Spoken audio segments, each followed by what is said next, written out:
listener, now is the perfect time to create a healthier version of you. Whether it's joining a gym, changing your diet, or taking a dance class, we'll look at healthy pathways to wellness here on campus. Then we'll roll on over to one of the oldest bowling alleys in Milwaukee for a bit of leisure time. All this and more on this episode of MATC Now.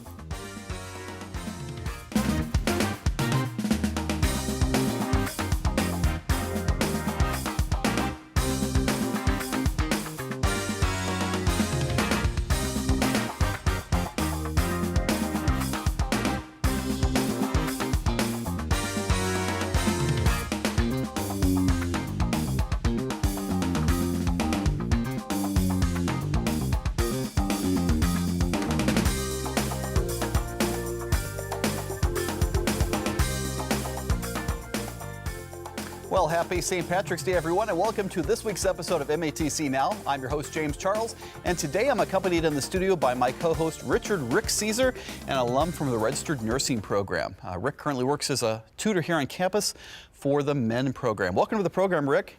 Oh, thank you very much. Yes, I'm working part-time in the MEN program. I'm a retired nurse, so way back in 1986 was a long time to have graduated from MATC. Right. But the MEN grant is a great opportunity for nurses or for people who are interested in medicine, that they could possibly even go from a CNA onto nursing school, and this is a grant that helps them get there. I just happen to be the tutor. Right, so taking existing talent from the community and helping folks move forward to achieve the best successes in their careers, it sounds like. Absolutely, with a little help from, with some financial help and so forth. Right, well, Rick, thanks for coming here and explaining a lot for us. My pleasure. Now, some would say that true wellness begins with proper skin care. From dermaplaning to a simple mud mask, a facial makeover can be a great way to improve your mood. Our field correspondent Shannon O'Dwyer is up at our METC OnCampus. Shannon has an appointment with the skincare program at Skin the Spa. How's it going up there, Shannon? Thanks, James. We are here at the Skin Spa at the METC OnCampus, about to take a look at the esthetician program and the services that they offer here. Check back in a bit. Skin is open most Tuesdays through Fridays during the spring when school is in session, and Shannon will be back to tell us more about that later. You know, the road to wellness could be a lonely and bumpy one without experienced mentors to guide us along the way. Student producer Ethan Ramirez chats with a diet technician instructor about how a healthy mind and body begin with a healthy diet. But first, student passion reporter Lasierra Flowers and student producer Stephen Brandon sit down with a student who uses his successes to inspire others in a positive and healthy way. From an early age, we were taught to think of others, be selfless, and help those in need. For some, following this philosophy may be a risk at their own personal self-care. But there's a student who uses digital media and fitness to help his viewers become the best versions of themselves. I am Lasierra Flowers, and this is another Student Passion Report. Jack Bannenberg is a first-year student in the Digital Content Creation program at MATC. In addition to the content he makes for school, Jack runs his own YouTube channel where he gives people the advice they just might be looking for. So the name of my YouTube channel is Inspired with Jack. I wanted to add a creative twist to my YouTube. This nearly changed my life. What's up, guys? Welcome in. Please take a seat as we dive into a very hot topic for most and many others, which is the gym. The self-improvement philosophy has been a big part of me for a very long time, especially last year where I started to go to the gym and just started to implement better and good habits into my life. I wanted to put that out there and really just help people, kind of put them on the same journey as I am, to just get better every single day and to just push yourself to be the best human version of yourself. I'm Inspired Jack, and today, guys, I have 3 golden rules or things that you can do in which they can help you gain that positive mindset that you have been hoping for, and that is going to get you farther and make you grow every single day. So COVID-19 just happened. Do you think that it took a downturn when it comes to self-care? Everyone, no matter what, is always somewhat prejudging you when they first see you or they glance at you. They're getting an aspect of, based on how you look, they can tell that if you take care of yourself, or they can just tell your personality, tell who you are just based on how you look and how you present yourself. So I think just with COVID, I think that's really disadvantaged a lot of people from them being able to get themselves out there. I think just getting prejudged in general. Whatever it be, and putting yourself with those right people that are only going to help you grow and not put you down and make you feel worse than them is not only going to The thing with social media is it's constantly showing unrealistic behaviors and realities. People on social media should not have a say or any type of belief in your head as to how you want to present yourself and what you are. And at the end of the day, as long as you're happy with yourself and as long as you're looking the best and you feel the best to you, I think that's what's more important. So just trying to make the most of it every single day, I think is a very important thing I want my audience to understand. If you're saying things that you wouldn't tell somebody else, then you don't want to say it to yourself. Try and avoid that negative talk to yourself and change it with that positive, optimistic type of talking. I'm Lasierra Flowers, and this has been another Student Passion Report.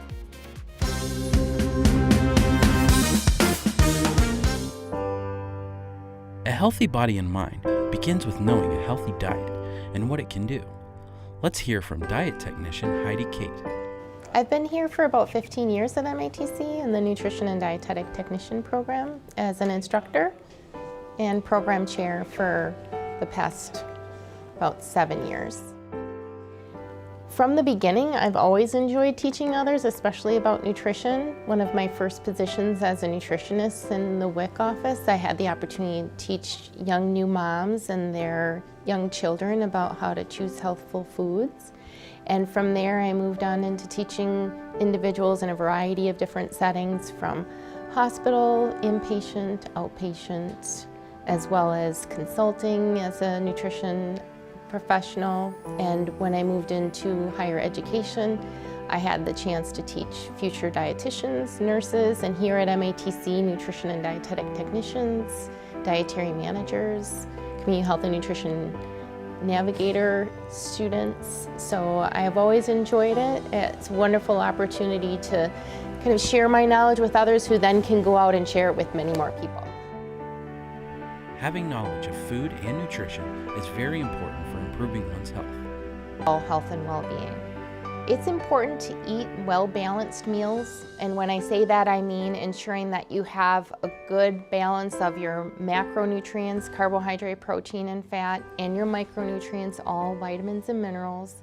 So when you put your meals together, make sure that you have a source of a carbohydrate, which are grains, rice, cereal, as well as our fruits and vegetables. And when you're selecting your fruits and vegetables, try to get 5 of them every day, a variety of colors. The colorful fruits and vegetables is the key to getting the nutrition that you need, and also making sure that you're getting a good source of protein. Sometimes the first step to being healthy is knowing what to eat. Oftentimes in today's population, we consume far too much caffeine. That can be dehydrating. It also can have effect on our heart functioning. You need to be mindful of the amount of caffeine that you're drinking in a day and from what sources, because extremely high caffeine beverages can cause cardiac issues, so we want to be aware of that as well. And in addition to healthful food choices, of course, moving our bodies to help us use our energy. Whatever your overall healthier you looks like, there's really 3 really important components to remember: a well-balanced diet, physical activity, and sleep. Exercise and sleep are just as important for a healthier you as maintaining a good balanced diet as well. So not to forget about those things. You know, Jack is an example of a true leader by his unselfish sharing of his accomplishments to inspire others. I agree. It's never too late to get back into shape. You know, physical strength is only one part of maintaining wellness. Keeping a sharp appearance is another part of being the best version of you. Let's check back in with field correspondent Shannon O'Dwyer, who's getting the full treatment over at Skin, the spa on our Mequon campus. Shannon. Thanks, James. Like I mentioned earlier, we are here at the Skin Spa at the Mequon campus about to learn about the esthetician program that they have here. And here to teach us is one of the program directors and Dr. Kanika Ward, an instructor here. How are you doing today? I am well. Welcome to Skin Spa. Good. Thank you for having us. Yes. Could you tell us a little bit about the esthetician program and what it means to be an esthetician? Yes. So being an esthetician is a skincare therapist. So they specialize in facials, makeup artistry. We do body treatments, hair removal services such as waxing, tweezing, and a lot of advanced services such as lash technicians and microblading. A lot of different services are available for them to learn. Nice. It sounds very diverse. Now, I heard you say makeup, and I see that we have a ton of makeup right next to us. What kind of makeup services do they learn? So this is our Glow beauty line. So it's a mineral makeup line, but students also learn special effects, airbrush makeup for behind the camera or special events, so they can offer a wide variety of services for clients. Well, that sounds really cool. Could you walk us through the typical day here for a student? What does it look like? A typical day, students come in. This is our classroom, but it's also a student-run spa. So we have 12 treatment rooms.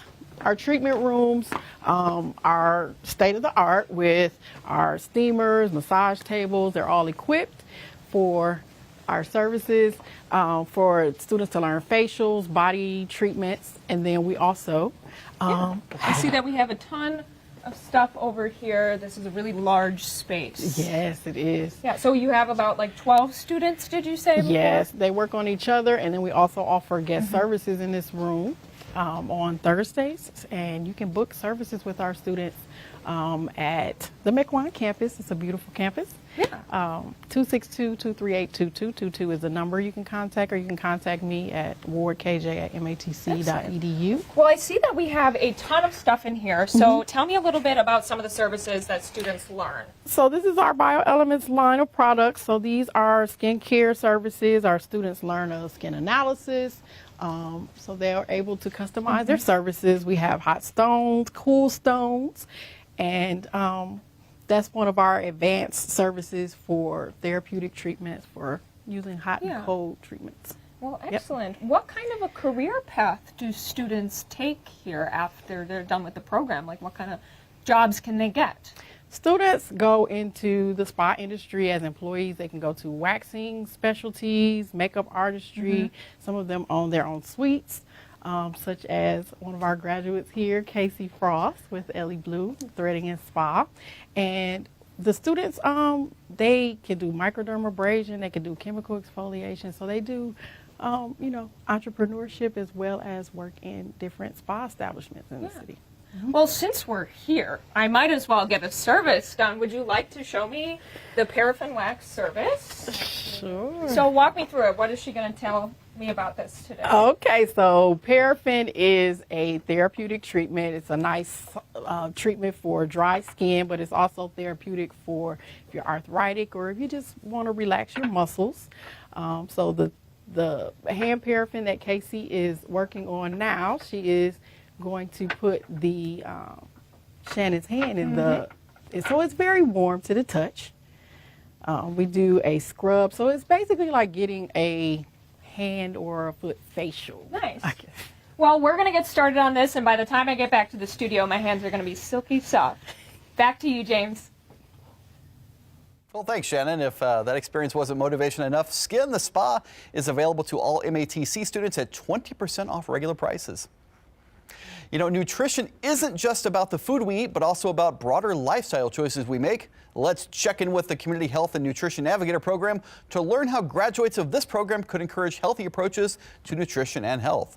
But first, student producers Chris Rayner and Aiden West find a way to keep fit by kicking up their heels without ever touching down in the Emerald Isle. Irish dance is a big part of the Irish community. It's a way for people to stay healthy and active in their life. At Glencastle Irish Dancers, Colleen Nichol helps foster healthy activity and great dancers within her students. So dance is a really fun way to stay active and healthy. Irish dance especially is going to be great for lower body strength, great for core strength. It gives some impact, which is always good for your bones. And just in general, it's even great for like mental strength. The memory you have to remember the steps is awesome. So it's a great workout and great for your mind too. So at Glencastle, in order to stay as healthy as possible, we make sure that all classes are doing a really good dynamic warm-up before they get started, a little bit of cardio and a little bit of dynamic stretching. As we go through class, we're just kind of keeping an eye on everyone, making sure things are going okay. We're being mindful of busier seasons. So right now, for example, it is the month of March. So we are performing all over the place, which is super fun. While Irish dance is a good way for individuals to stay healthy, it's also a great way to keep the community healthy. The Ulster Project of Greater Milwaukee allowed for these two members of Glencastle to express the value and importance of community togetherness and health. Well, the Ulster Project is something that touches all aspects of the Irish community here in Milwaukee, and that naturally lends itself to a really robust community of either Irish enthusiasts or folks who are Irish themselves.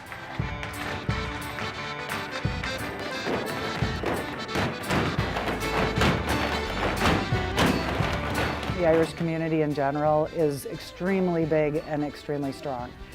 So when I come to this Ulster Project thing, I will see people that I know from Irish dance, from church, from different things, all worlds colliding, I guess. Irish dance, it's an incredible activity. Glencastle's been fortunate enough, pretty much for the entire time the Ulster Project has had a fundraiser, to be invited to come and help with the fundraising. It's something that we love doing every year. Irish dance is huge in the Milwaukee community, and I think because of that it's just grown like crazy and has an opportunity to reach kids and adults alike to help keep them involved and keep them healthy. There are so many different events that people might see us at throughout the year, whether it's the parade or Irish Fest, and get involved and get engaged with that, and then they have the opportunity to take classes and enjoy it themselves. It's just an action-packed, intense month, something every single day. And the kids get so much out of it, lifelong friends with a group of kids from here and kids from there. And many of the kids go over and visit their teens after the fact. And it's a very, very strong community. Irish dance is a rhythmic and fun way to stay active and healthy, not only within yourself, but within the community as well. So, next time you're looking for a fun recreational activity, try some Irish dance.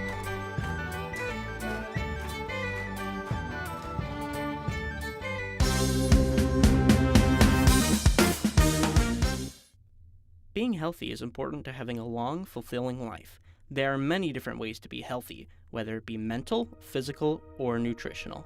Although those elements may not connect entirely, there are a group of people whose primary job it is to connect communities to those different areas. Those health workers get their training and their start from the Community Health and Nutrition Navigator program. I was inspired to work in the field of community health and nutrition by a lot of experience throughout the community in previous jobs, where I really became familiar with a lot of the needs within the community, and I also think more importantly, I became really familiar with people doing amazing work to support the health of their community. So much of health is really a reflection of where individuals live and what resources they have. So I think that it's, people who want to start to recognize that and learn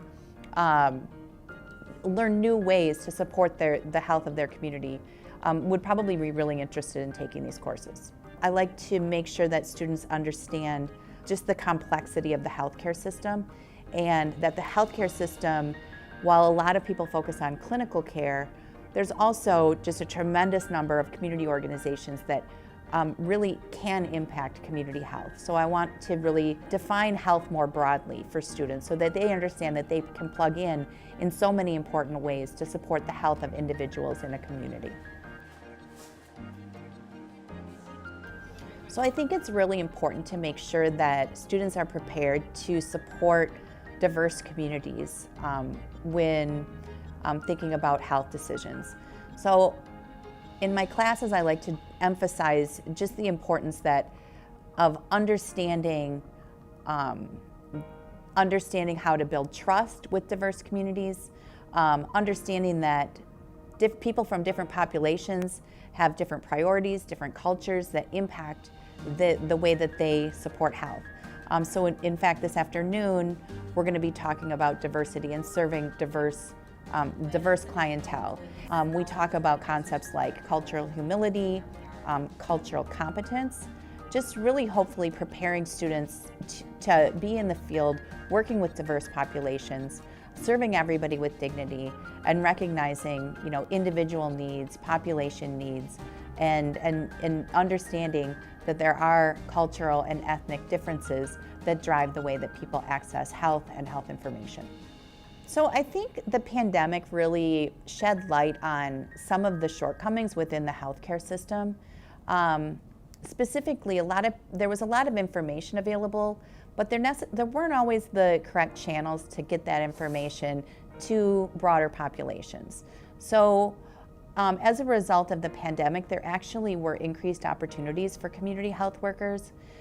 Currently in Wisconsin, organizations like Wisconsin Public Health Association and some of the other health systems in Wisconsin are really recognizing the critical role that community health workers and similar professions can play in supporting the social needs of people. Recognizing that that health goes beyond the clinical, but also is supported by, what's happening socially, what's happening in the community, the different policies that impact people's health. Learning how to connect members of the community to different resources based on their health needs is the core function of the job. And based on what was told today, we can easily infer that the health of the community and the health of the individuals in it is in good hands. Celtic dancing dates back over 2,000 years, and it's still alive and well here in Milwaukee at Glencastle. And it's so inspiring to see programs like the Community Health and Nutrition Navigator making such a profound difference. Talking about profound differences, joining us today in the studio is our Public Health Officer, Dr. Josie Veal. Josie, thanks for joining us today. Thank you for having me. Now, our focus today is on wellness, and one of your focus areas is the women's self-defense and personal safety awareness. How does that relate to wellness, and who can benefit from learning to defend themselves? Sure. So it's an International Women's Month, so we decided our first training on campus would focus on women. So when we think about personal safety and self-defense, the benefits are, number one, self-confidence for that woman. Anytime they're faced in a situation where they feel unsafe, they have the tools that they need to de-escalate the situation, and if needed, to actually implement hands-on. So the benefits are empowerment as well as self-confidence. Do you find that can just about any aged woman or any, like, who would you appeal to? Oh, absolutely. So personal safety and self-defense can be taught to adolescents, to teens, to women of any age, across the gamut, 20, 30, 40, 50, 60, 70. So yes, across the gamut, there is an area of focus for that woman. Again, whether it is how do you de-escalate the situation? What do I do for personal awareness? If I'm in an environment, what should I be looking out for? What things would make my spidey senses go up and I don't feel safe, so how do I respond and not continue to proceed into that situation? Sure. So all ages, all ages. Right. And talking about health and wellness, how does this relate to health and wellness, and how can it help a person feel better or achieve a better wellness perspective? Sure. So when individuals feel like they are in control of situations, that promotes a sense of wellness. The brain, when you learn techniques and you learn skills, you have that memory that you always can go back to. So when you're in this situation, you don't panic, right? So when we talk about wellness, that sense of I am in control of the situation. I may, take a second to figure out what I want to do, but I still have a sense of control and I'm not giving that away to that other individual. Right. So, yeah. So it sounds like very effective training that can really benefit our population here on campus. Yes, absolutely. All right. Well, thanks for coming in today, Josie, and explaining that for all of us. It's a pleasure. Thank you. Learning to defend yourself is very important, and I'm glad we had Josie explain that to us. On this day, many find themselves looking for luck in four-leaf clovers. Well, with Chef Aiyana, I'm always looking for leftovers. Hey, Chef, how are you today over there? Hey, I'm doing great, thanks. Today we have a healthy dish that you are sure to enjoy, breaded zucchini sticks. Let's get started. To make breaded zucchini sticks, you'll need these simple ingredients. 1 medium zucchini, 1 cup dry breadcrumbs, half a cup Parmesan cheese grated, half a tablespoon of garlic powder, half a tablespoon of salt, half a tablespoon of black pepper, 2 eggs beaten, and feta dip. You'll also need these common household supplies: a plate, a bowl, a cutting board or mat, a kitchen knife, a spatula or tongs, a nonstick baking pan, and an oven. Let's get cooking. First, you'll want to preheat your oven to 425 degrees Fahrenheit. When that's done, grab your freshly rinsed zucchini, and we're going to start by trimming each end like so. Once you have the ends gone, you'll want to cut your zucchini in half along the middle, and then cut it in half again lengthwise. Once you have your 2 crescents, you'll cut them once more lengthwise, so you get 4 sticks. The great thing about zucchini is that it has near double the potassium of bananas, as well as makes a great gluten-free alternative in things like bread and pasta. Now that we have our zucchinis cut into 8 pieces, we're going to set up our assembly line to batter them. We'll start with adding our breadcrumbs, Parmesan cheese, garlic powder, salt, and black pepper together in the bowl. And then make sure that you mix it all together so that there's even distribution for when you batter your zucchini sticks. We're going to go 2 at a time, tossing your zucchini sticks with a fork in their egg, and then moving them over to the breadcrumb mixture. Toss them around, and you'll repeat this process until every stick is covered.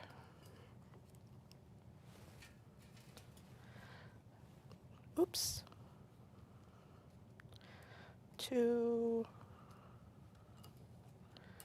I prefer zucchini as an alternative for healthy eating. 1, because of the potassium. Potassium is so good for you for a variety of things. 2nd, the more green things you eat, the higher chances of protein and fiber entering your system. There's a reason why they say green veggies are super veggies.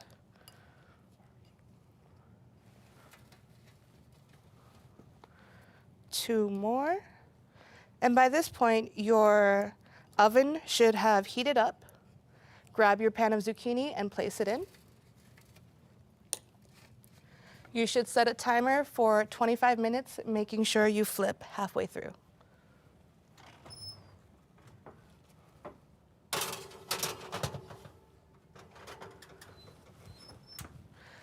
Now, here are some zucchini that we already breaded and baked. Your zucchini should be golden brown and crispy like this. If not, you may need to put them back in the oven for 5 to 10 more minutes. And there you have it, some delicious, crispy, breaded zucchini. You can always have it with some feta dip.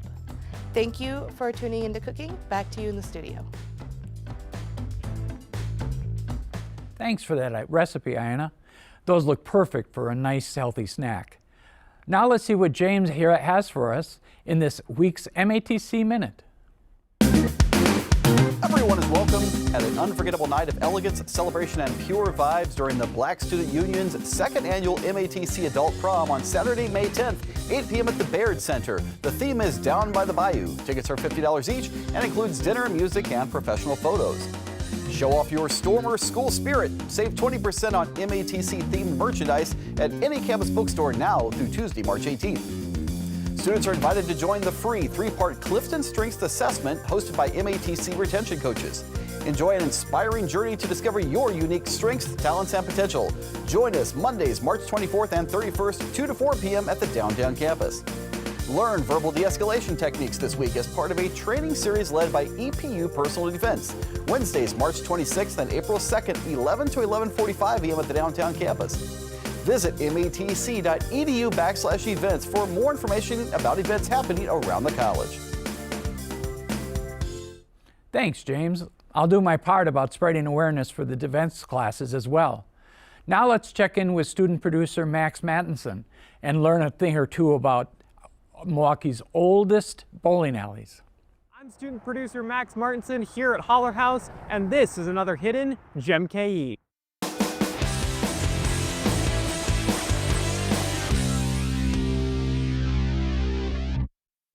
I'm here in Lincoln Park, and on the outside, this may look like any ordinary house, but on the inside is a piece of Milwaukee history.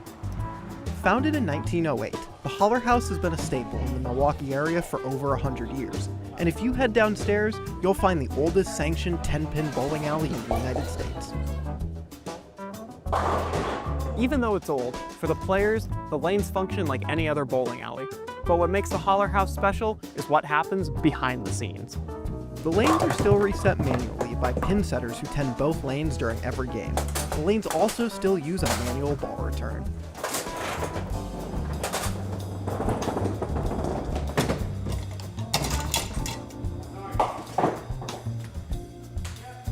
The Holler House is also home to a tradition started by second-generation owner Marcy Skarwanski, which involves removing a certain undergarment and autographing it to hang from different places in the tavern. I'm student producer Max Martinson, and this has been another Hidden Gem KE.